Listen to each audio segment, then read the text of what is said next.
States BH. We are live here.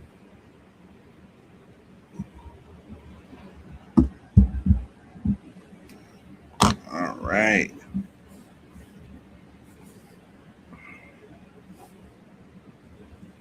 And we're live here too. Let's go.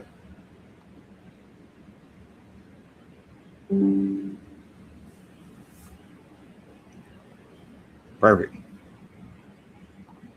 All right, let's get started. Good morning, everyone. Good morning, everyone. Welcome to another edition of Start With God.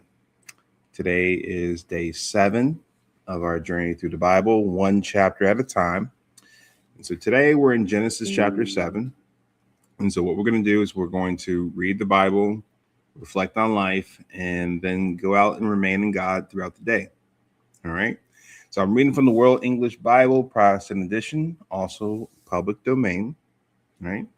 So we're going to read through that, Genesis chapter 7, and let's get started. All right. Genesis chapter 7. The Lord said to Noah, "Come with all of your household into the ship, for I have seen your righteousness before me in this generation. You shall take 7 pair of every clean animal with you, the male and his female. Of the animals that are not clean, take 2, the male and his female. Also of the birds of the sky, 7 and 7, male and female, to keep seed alive on the surface of all the earth. In 7 days I will cause it to rain on the earth for 40 days and 40 nights. I will destroy every living thing that I've made from the surface of the ground." Noah did everything that the Lord commanded him. Noah was 600 years old when the flood of waters came on the earth. Noah went into the ship with his sons, his wife, and his sons' wives because of the flood waters. Clean animals, unclean animals, birds, and everything that creeps on the ground went by pairs to Noah into the ship, male and female, as God commanded Noah. After the 7 days, the flood waters came on the earth. In the 600th year of Noah's life, in the 2nd month, on the 17th day of the month, on that day, all the fountains of the great deep burst open, and the sky's windows opened. It rained on the earth 40 days and 40 nights. In the same day, Noah and Shem, Ham, and Japheth, the sons of Noah, and Noah's wife, and the 3 wives of his sons with them, entered into the ship.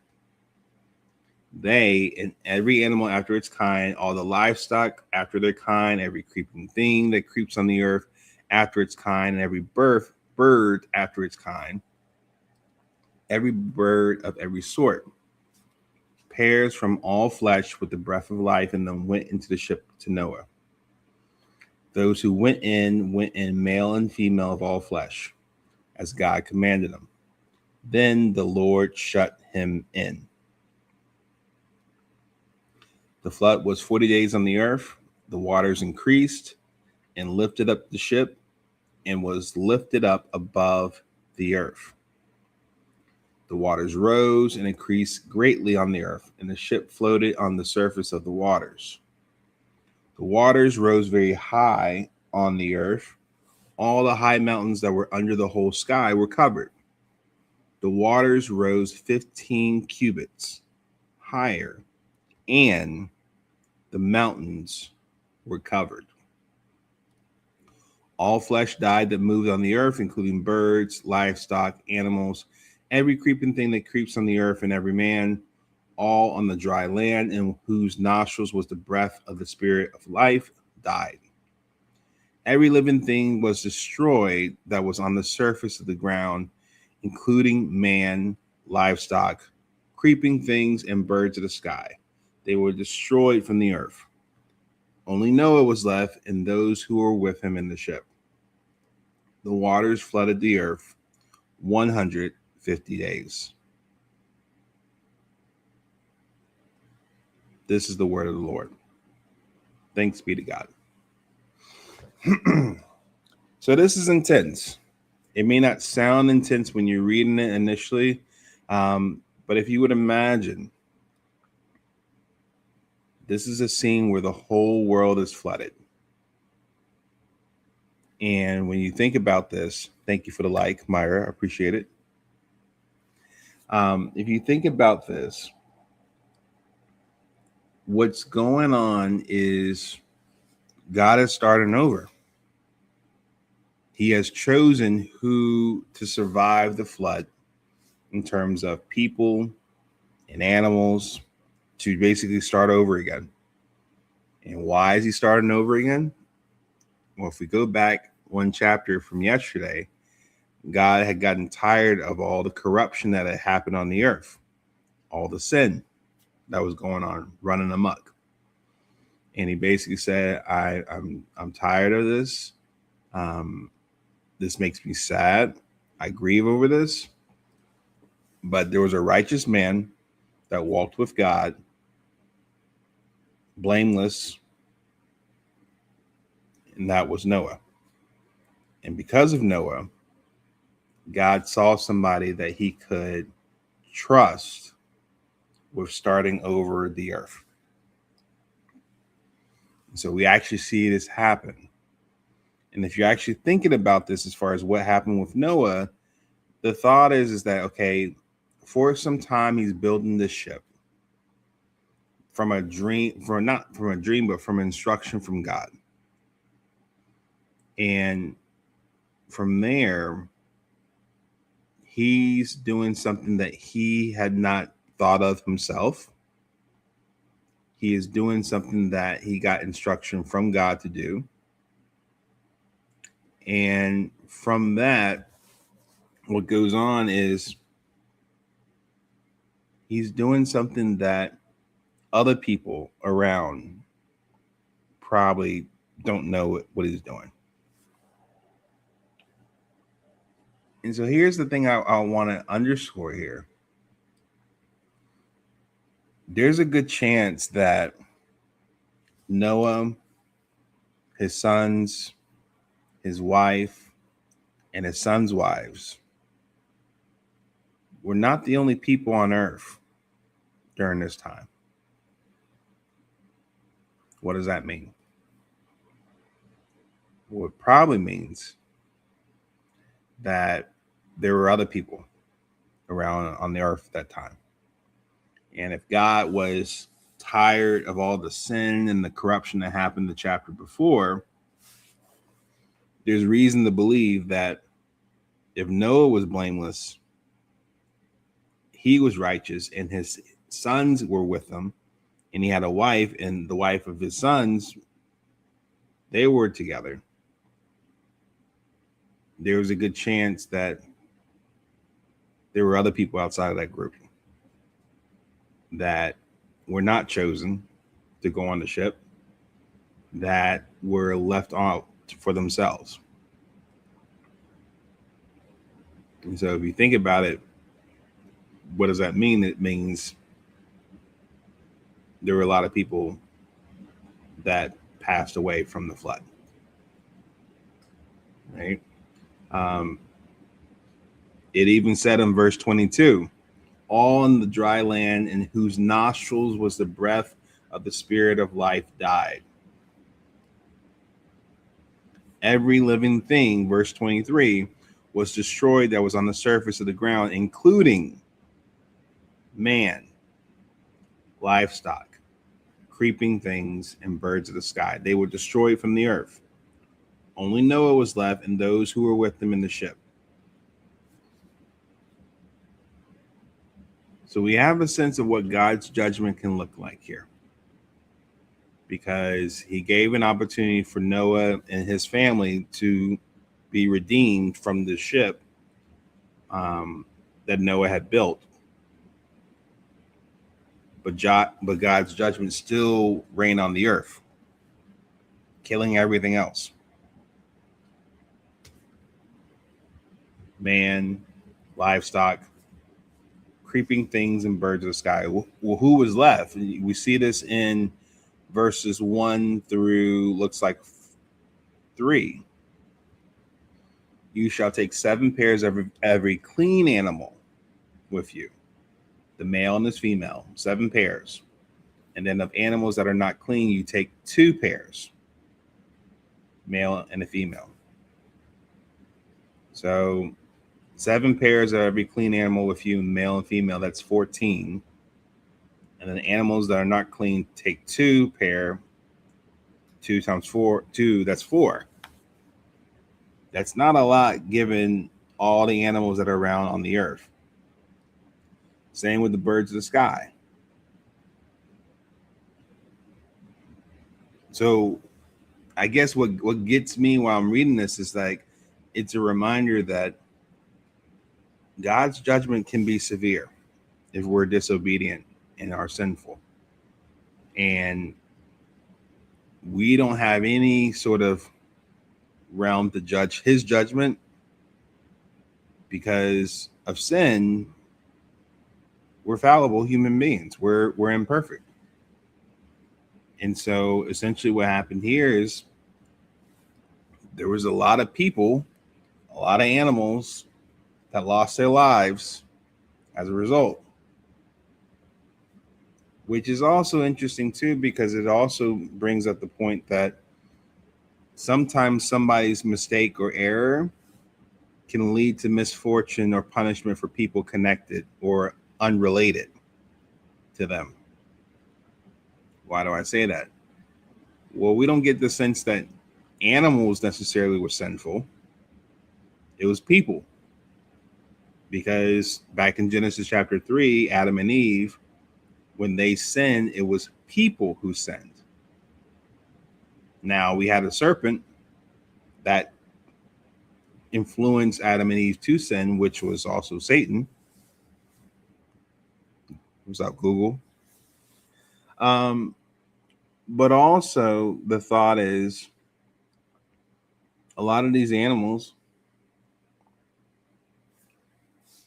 ones that were clean and ones that were not clean, they died as well. So one thing that comes off as a lesson learned here is that sometimes when we do something that's bad, we do something that's sinful, other people, whether related to you or not, and even other things like animals, in this instance, can be affected. So would that make sense for us to be more careful what we do in terms of doing things that are righteous versus sinful? And so love to hear your comments or thoughts or questions here. I'm just kind of going through this in real time. And so when I look at this, that's one major thought that comes to my mind. I don't know how many people were around, but if you count Noah and his wife, that's 2. His sons, Shem, Ham, Japheth, that's 5 now. And the 3 wives of his sons with them. So each one had a wife. So there's only 8 people. 8 people that were saved from God's judgment on the world. 8 people you're going to start over with. That is interesting. And once again, you can also draw to some sort of conclusion here too. If there were only 8 people that started the world again, and we'll get to it when the flood subsides and the ship lands and the animals and the people come out and they repopulate the earth again, that unless God created man, which he is definitely within the realm and capacity to do, outside of those 8 people, then the human race as we know it starts from Noah and his family, everyone, including us. And I say that because oftentimes it's helpful for us to understand where we all came from We all have our own family histories. And what goes with that as well is the thought of how are we all connected? A lot of people say, well, we rally behind sports teams, we rally behind countries, we rally behind, hey, we're all human, we all bleed red, you know. Um, I would venture to say there's a deeper connection than that far exceeds all of those things. And from this verse, from this passage, I'm gathering once again, we all have our origin story with Noah and his family, in which Noah and his family, if we go back, has its origin back to Adam and Eve, which has its origin to God creating them. And we were made in his image and likeness.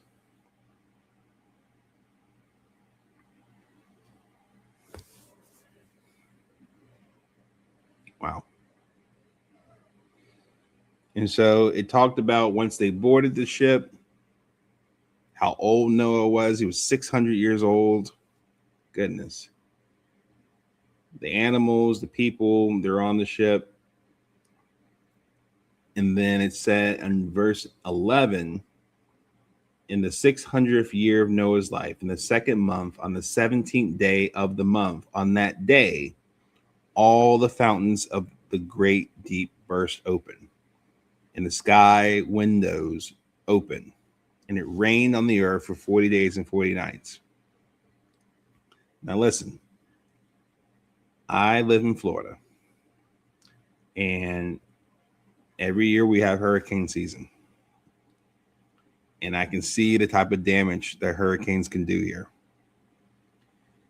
Yet and still, I've never been around the earth where it rained for 40 days and 40 nights straight.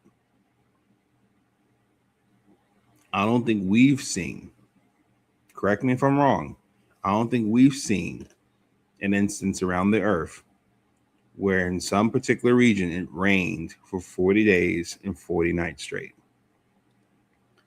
And yet and still, we have seen massive flooding from typhoons and hurricanes and maybe a day of raining or two, but not 40 days and 40 nights. And it said, even on that sense, it said on verse 17, the flood was 40 days on the earth, the waters increased and lifted up the ship, and it was lifted up above the earth. The waters rose and increased greatly on the earth, and the ship floated on the surface of the waters, which definitely says Noah made a great ship. He did. Which is remarkable to me, because Noah didn't have a Home Depot or a Lowe's to go to get the materials. He had to get it from what was around him. And he didn't have a manual necessarily, as far as like page by page detailed outline how to create the ship. And he definitely didn't have AI with him. We'll say that for sure. He just had DI, divine intelligence. He had God with him. And that was enough. Which in itself is a good question to pose for ourselves. Do we feel like we have enough with divine intelligence, DI, as opposed to AI? Now we live in a world where we can couple AI with HI, which is human intelligence, and combine that with divine intelligence, which, as one of my mentors told me, that's how you can truly be more unstoppable. When you're pairing yourself with AI, but also divine intelligence, as far as God above and his unsurpassed wisdom. So it said on that sense that the waters rose very high in the earth. All the high mountains that were under the whole sky were covered. So the mountains on the earth were covered in the water. I'm just trying to help you imagine what this looked like back then. Like Mount Everest, Mount Kilimanjaro, all the mountains, like the ones we know of. Imagine all of them were covered in water. And the ship that Noah built was high above that altitude, just resting on the surface of the water, just rising with it.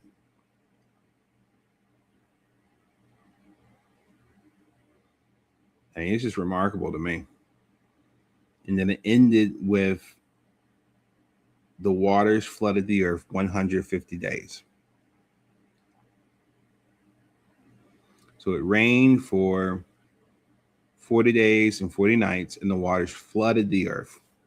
High water covering the mountains, took out all the men, women, livestock, creeping things, birds of the sky, everything that was not on the ship, took them out, and it flooded the earth for 150 days. So 40 days and 40 nights, that's over a month. Like that, like let's imagine for all of August, it just kept raining each day, every night, and that was 31 days. Now add another 9 days on top of that in September. And then on top of that, the waters flooded the earth 150 days. So that's about 5 months. 5 months. So you can take it from like September, October, November, December. So let's say from August to December, the waters stayed flooded on the earth.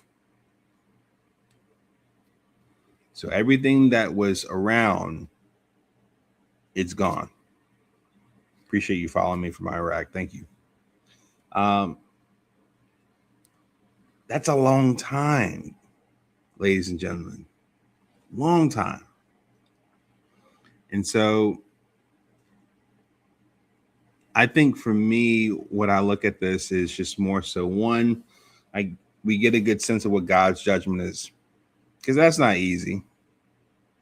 I would think to let that go, where a lot of your creation, humans, livestock, creeping things, birds of the sky, yep, done away with. For a loving God, I'm sure that's not easy to do. But you also have to understand he's a holy God. He can't be next to evil. Yes, we're talking about the story of Noah here. Yep. God cannot be next to evil. He can't be next to sin because he's holy, right?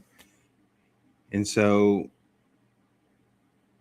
that's a tough decision to see and see it carried out and see God's judgment because of sin. And just also understand that sin is within each one of us now because of what happened to Adam and Eve back in chapter 3 in Genesis.